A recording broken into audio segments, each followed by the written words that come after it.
Welcome to Our Weird World. I'm your host, John Henson, and this week, the 6th edition of our Weird Fun Bag. As always, 3 just completely random, unrelated stories that just fit into the overall theme of this show. So this week, looking at the French horse butt sniper, Theodore Coneys, and the first story that we'll get into here is Thomas Day.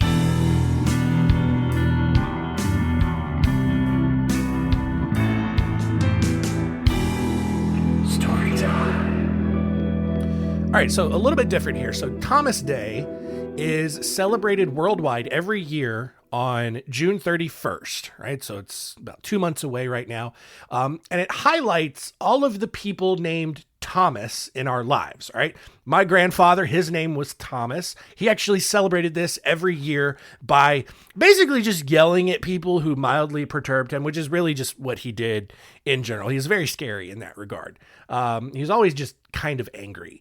In his latter years, he also just celebrated by donating to needy Nigerian princes because he did not understand how email worked and he thought that everyone was just always honest. And why would you scam someone over email? That's all silly. The town of Thomasville, Alabama actually holds a very famous, like world famous Thomas Day festival where people named Thomas from all over the world go. They're celebrated. You walk in, like you show your ID at restaurants, like you get free drinks, free food. There's just all kinds of fun stuff. But the highlight of the Thomas Day Festival in Thomasville, Alabama actually comes when the Thomasville City Council presents their Lifetime Achievement Award to a famous Thomas. And I love that wordplay there. Past winners of this achievement award include Wendy's founder Dave Thomas, Supreme Court Justice Clarence Thomas, and former Austrian President Thomas Klestil. And none of that is true. That would be so ridiculous if that was true. Oh my God. No, Thomas Day is not a thing. No, Thomas Day was an actual person. All right. More specifically, he was a British author known for The History of Sandford and Merton, which was a series of children's books that educated kids on what not to do. And that's going to be kind of ironic given who this guy was in his personal life. So Thomas Day had just really high standards, right? Like by age 21, he reasoned that he was never going to find a wife because women were just generally stupid. And that's not me kind of editorializing here. He legitimately believed that women were mentally deficient, more deficient than men. He just thought all women were stupid. However, to his credit, he blamed the education system rather than, natural human genetics. And also, for what it's worth, this is back in the 1700s. So after having one marriage proposal rejected had several marriage proposals rejected by several women, Thomas Day decided that, he would just create the perfect wife, right? But rather than construct a perfect wife out of common materials, paper mache, discarded clothing like a normal crazy person would, Thomas Day went searching for a live human model that he could basically brainwash and mold himself. So in 1769, Day and his best friend John Bicknell traveled to the Shrewsbury Orphan Hospital, and why I said it like that, to find a girl that Day could train to become the ideal wife, which is they're going to an orphanage, already creepy, right? These 2 mid-20s dudes going to an orphanage to find a girl to make a wife is already very problematic. Bicknell immediately pointed out 12-year-old Sabrina Sidney. She was thin with very long eyelashes. She had a very soothing voice, and Bicknell apparently thought that those were great characteristics of what makes a good wife. I don't know. Because Day knew that the orphanage would not be okay with sending off one of their girls to be some weird pedophile experiment, Day lied and told them that he planned for Sydney to become an indentured servant at his friend's country house, which that's fine. Oh, you want to brainwash and potentially sexually assault one of our orphans? No, not going to happen on our watch, buddy. Oh, you want to make them a slave? Go for it. Anyway, 3 months later, Day chose another girl from the foundling hospital that he governed and named her Lucretia. He and Bicknell then drew up a contract stating that Day would groom both girls to be the perfect wife for 1 year. And at the end of the year, Day would choose his favorite girl and then send the other one to be an apprentice to the woman that he and Bicknell just did random business with. So, November of 1769, Day and his 2 preteen girls moved to Avignon, France to begin their brainwashing. He called it an education. It was a brainwashing. Aside from teaching them how to perform various household duties, Day also taught the girls how to write. He also taught them basic theories on geography and physics, just so he could have deeper philosophical conversations with them. Not to just make them better people, more well-rounded people. It's so that he could gain something out of it. At the end of the year, Day chose Sabrina. At the end of the year-long experiment, Day chose Sabrina, who's probably 13 now, to be his official wife in training. He cited her eagerness to learn. He said that Lucretia, the other girl, was, quote, invincibly stupid. How many people do we know right now who are invincibly stupid? Way too many.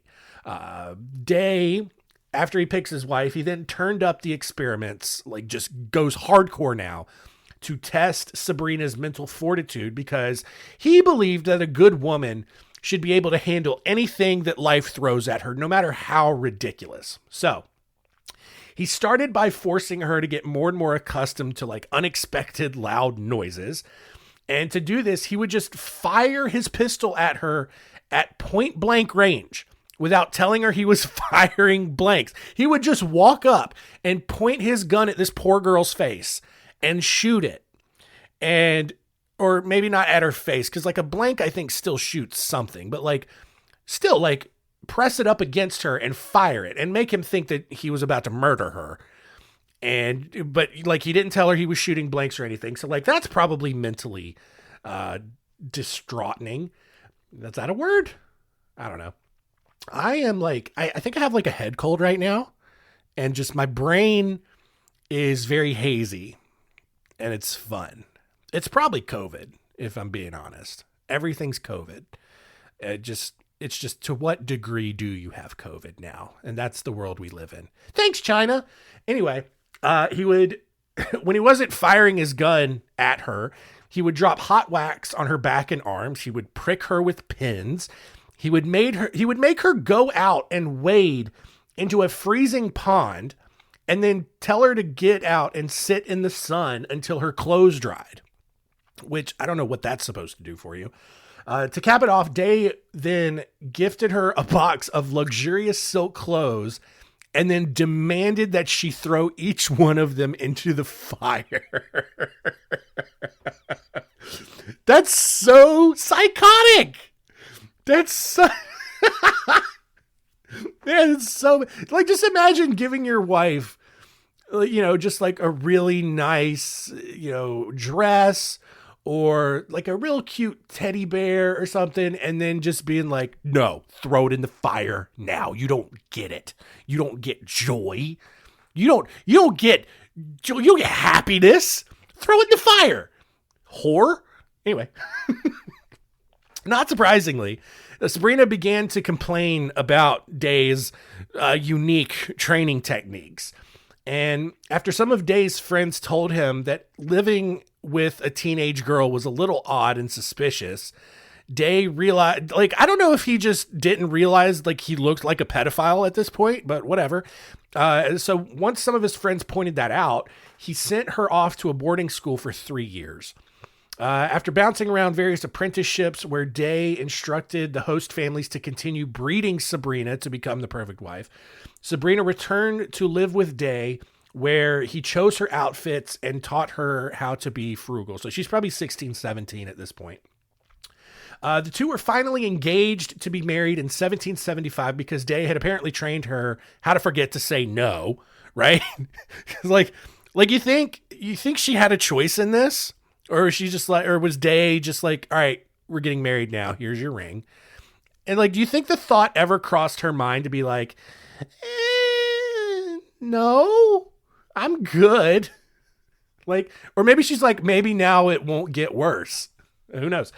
Well, during the planning of the wedding, Day left Sabrina with some of his friends for a few days and instructed her on what she was to wear each day. When he returned to find Sabrina wearing a different outfit than what he instructed, he immediately called off the wedding and sent her to a boarding house in Birmingham, which seems a bit extreme. Like, that seems like a very extreme reaction. There's something mentally unwell with this guy. I think we've figured that out already. But to come back and he's like, you're not wearing the red frilly dress that I told you to wear. You're going to boarding school again. And then he never saw her again. He just cut all ties and gave up. Sabrina actually went on to marry John Bicknell, Day's friend that had originally picked her from the orphanage, which is kind of ironic. During the engagement, Bicknell revealed to Sabrina that all of this had been a giant experiment all along. And Sabrina was actually very surprised by this. She had no idea. And I don't know if that's because Sabrina was just a really oblivious kind of person and she also was invincibly stupid, or that should tell you a lot about how orphans and girls in general were treated in 1700s England. I don't know which one it is. Although Day was initially against the marriage between Sabrina and John Bicknell, he later gave his approval and then just disappeared, like he left the area. He ended up marrying a woman actually named Esther Milnes, an heiress from Chesterfield. Not surprisingly, though, once they were married, Day prohibited Esther from ever contacting her family ever again. And then he ended up dying actually in 1789 after he was thrown from his horse. So just a weird dude. And yeah, I don't know how he got away with it. Like, I mean, I guess he had a lot of influence. You know, he's a really successful businessman, probably a little eccentric, but also a psychopath. And I'm a little disappointed that he only died after he was thrown off of his horse. Like, he deserved a little bit more than that.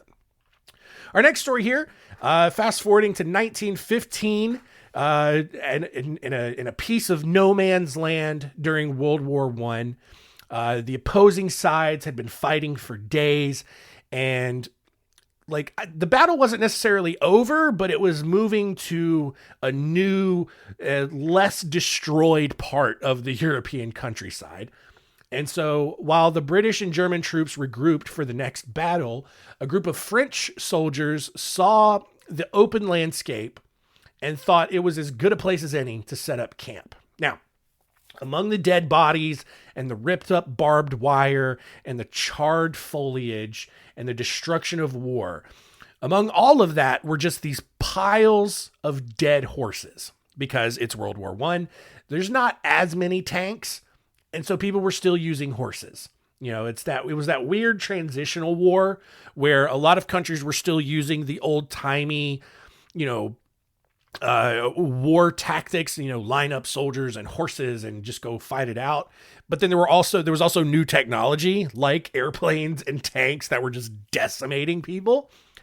So the ones that were using horses, obviously those horses did not last long, right? They were getting obliterated pretty quick.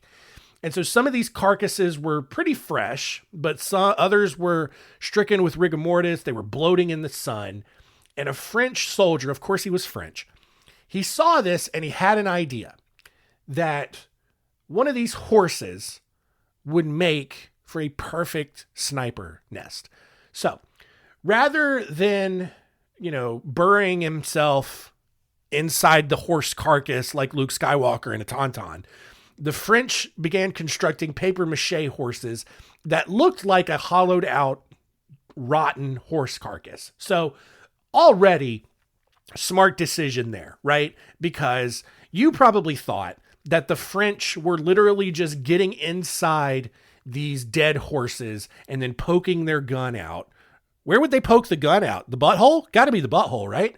Poking their gun out and sniping Germans with with their guns out of the dead horse. But they weren't doing that. They were just making things that looked like dead horses. Not surprised. Now, here's the thing, though. Legitimately, and I'm not kidding you, they actually were pointing their rifles through holes that represented the butthole of an actual horse. So that's, of course they were. And that's not me making a joke. They actually did this. Using a telephone wire that ran from the horse back to the trench where the rest of the company was, the French snipers would report on German movements and would, pick off any soldier that they could. For the next few days, confused Germans just were running around the battlefield trying to figure out who was shooting at them, right? Because they couldn't see the snipers. All they could see were these dead horses or other, debris and destruction and all that. But then finally, the French made a key mistake. A German scout watched as a French soldier basically birthed himself out of one of these horse carcasses or fake horse carcasses, which that's got to be a weird sight. Like if you're a soldier, right, you're seeing all of this traumatic stuff happen. And then you see what looks like a soldier emerge from the inside of a dead horse carcass. And what's going through your mind? Right? Just what, you got to think you're losing your mind, right? But after wholly convincing himself that he wasn't hallucinating, the German started firing. He killed this sniper and then alerted the rest of the German unit. And although the French trick had been revealed, dummy horses, more live than anything, actually became a fixture for the rest of the war. So just a fun little war story there. Our final story here is of Theodore Coneys, who was born on November 10th, 1882, to a family of Canadian immigrants in Petersburg, Illinois. After his father died when he was 6 years old in 1888, the family moved to Wisconsin and then on to Denver, Colorado, where Coneys' mother found work as a housekeeper to do whatever she could to support the family. Coneys himself had several health problems as a child, and doctors actually even told him that he was not going to live to see his 18th birthday. And so with that news, Coneys kind of figured that school was going to be a waste of time, and so he dropped out, and I don't blame him. On November 9th, 1899, Coneys actually did die before his 18th birthday. The doctors had been right all along, which is odd because, stories like this, those predictions don't actually come true, but this one did, and that's the end of our stories. No, of course not. I'm kidding, right? You probably saw that one coming, though, right? I can't get you twice in the same episode. Man, what's wrong with me? Anyway, Coneys actually spent the next 40 years as a drifter in the Denver area working whatever job he could find. People often made fun of him for just because he was very frail and sickly looking. He kept living, the doctors were wrong, but he still had a ton of health problems. He eventually grew to resent people and started dreaming of finding some place that he could just be alone for the rest of his life. So one day in 1941, Coneys went to the home of Philip Peters around in the Denver area in hopes that Peters would give him some money. However, when he realized that Peters wasn't home, Coneys just broke into the house to steal whatever he needed. But as he searched the house, he found a small door in the ceiling of one of the closets, which then led to a small section in the attic. And kind of figuring it was better than living outside, Coneys decided to stay in this house for the next 5 weeks, right? So he breaks into this house, he finds a secret chamber, goes, and he's living in the attic of this house for 5 weeks. By October 17th, Peters was, Peters came down into his kitchen and was shocked to find Coneys just standing in front of his refrigerator. Peters tried to fight him off. He tried to bop him over the head with his cane, but Coneys, despite being frail and sickly, was still younger, still stronger, and countered with Peters' old pistol that Coneys had just found lying around the house. Coneys then grabbed an iron stove shaker and proceeded to beat, Peters to death. And Peters is just an elderly man, can't fight back. By the time the body was discovered later that day by a neighbor, Coneys had already fled back up to the attic to hide out and, make sure that no one would catch him. After a brief investigation, police actually couldn't figure out what had happened since all the doors and windows were all locked at the time of the murder. Police actually found the door leading to the attic, but they reasoned that it was too small of a hole for a normal-sized person to fit through. And they were right, but guess what? Theodore Coneys, not a normal-sized person. He's a little fella. He's a little sick fella. So now you're probably wondering, was Peters married? How does this happen? Well, it happened because Peters' wife had been in the hospital this entire time recovering from a broken hip, and she eventually returned to live in the house a few weeks later with a housekeeper. However, both women began hearing mysterious sounds throughout the house, and the housekeeper actually eventually resigned because she became convinced that the house was haunted. She thought that Philip Peters had come back and he was just haunting the house because she's hearing, things rustling around. She's probably hearing footsteps in the attic. She's probably seeing things move around and disappear, from room to room when she comes back. Peters, without the housekeeper though, Peters' widow was then forced to move across the state to live with her son. Now, with the house supposedly vacant, right? Police continued to make routine checks to make sure everything was okay. Cause they're still trying to figure out how Peters died. It was very obvious that he was beaten to death, that he was murdered, but he was the only one living in the house at the time. So they couldn't figure out what was going on. Well, on July 30th, 1942, during one of these checks, an officer heard a click on the second floor. And as he ran upstairs, he saw a pair of just spindly little legs wriggling up the closet door. But the officer grabbed him, dragged Coneys down, and then finally arrested him. And when the story broke, when everybody figured out what had happened, Coneys was dubbed the Denver Spiderman of Moncrief Place, and he was convicted of Peters' murder and sentenced to life in prison. And that is the end of our story.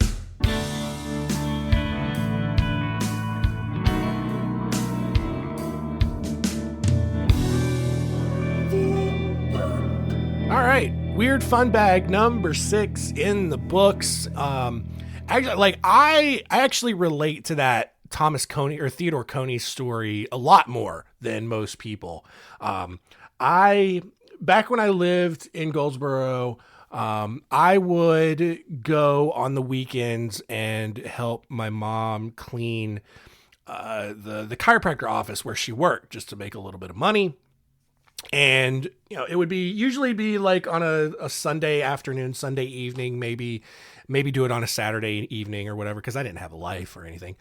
And one night I got there, and it's not like this office was in a bad part of town or anything. I mean, there was a relatively decent residential area back behind it. It was on a main street in town that got a lot of traffic.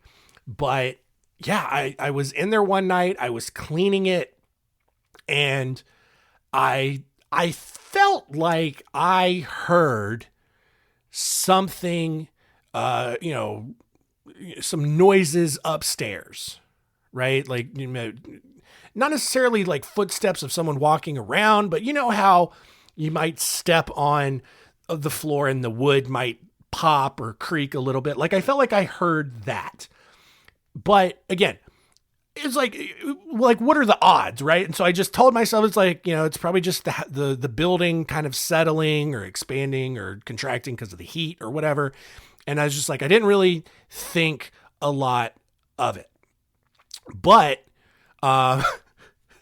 when after I left and I locked back up, a few hours later, the alarm in the building got tripped and police went out and found that the back door was open. And it turned out someone was in the building with me that they had come in, like they had basically broken in. And actually, I think what it is, I think I was doing it on a Friday because they were open that day. But basically, this guy had broken in, not really broken in. He had just walked in kind of the back door during the day when the office was open. And then he had just gone into this side door and gone up the stairs to the second floor where they had just kind of kept storage and some extra stuff. Like it wasn't being used. And so like the alarm wasn't set. The back door had been completely unlocked. And this dude just walked in and just was hanging out up there. And then, you know, I came in, I was doing my cleaning and he's just up there hanging out. No idea what he was doing. He didn't steal anything. He's just some homeless guy. And so when I left, I locked up, I turned the alarm on, probably spooked this guy enough that he left. But obviously when he opened the door, you know, he tripped the alarm. He's not going to carry. He's running off. But yeah, just crazy. I could have ended up like, you know, poor Philip Peters, but I didn't. And it's just a fun little story. So other than that, let's see what we learned today.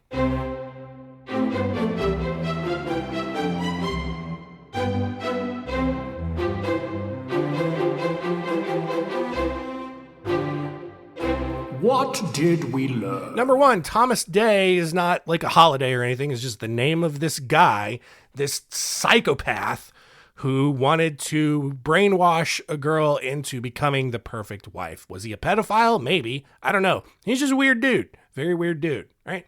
Number two, the French actually created a new war tactic during World War I when they created fake dead horses and then pointed their guns out of the buttholes to snipe the Germans. And then number three, Theodore Coneys lived in this dude's house for 5 weeks and then murdered him and then convinced a poor housekeeper that the house was haunted before he was eventually caught.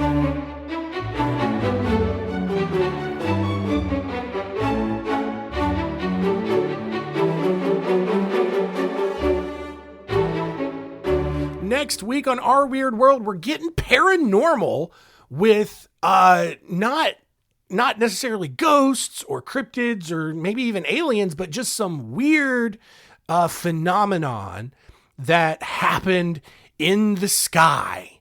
Just, I don't know, just some crazy stories about things that happened in the sky. We're looking at 4 stories here. We are looking at occurrences in Nuremberg, Germany, Basel, Switzerland. We're also going to look at the miracle of the sun in Portugal and a local North Carolina tale of the Chimney Rock apparitions. So just all kinds of crazy, silly things going on. And we're going to look at them next week. But that's going to do it for us here. Thank you so much for continuing to listen. Keep telling all your friends and keep it weird.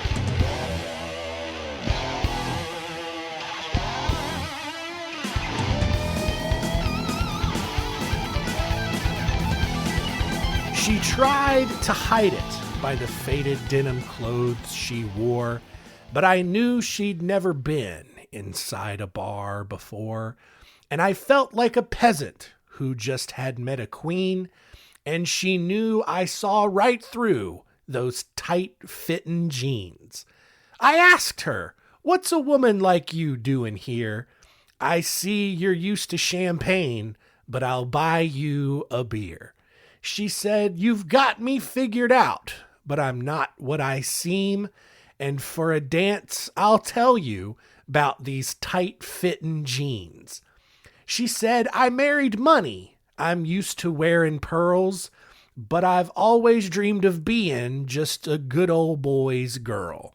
So tonight I left those crystal candle lights to live a dream. And partner, there's a tiger in these tight-fitting jeans." Ugh. We danced every dance, and Lord, the beer that we went through, I'm satisfied I did my best to make her dream come true. As she played out her fantasy before my eyes, it seemed a cowgirl came alive inside those tight fitting jeans. In my mind, she's still a lady. That's all I'm gonna say. I knew that I'd be broken by the time we parted ways. And I know I held more woman than most eyes have ever seen. That night, I knew a lady wearing tight fitting jeans. Well, now she's back in her world and I'm still stuck in mine. But I know I'll always remember the time a cowboy once had a millionaire's dream. And Lord, I loved that lady wearing tight fitting jeans.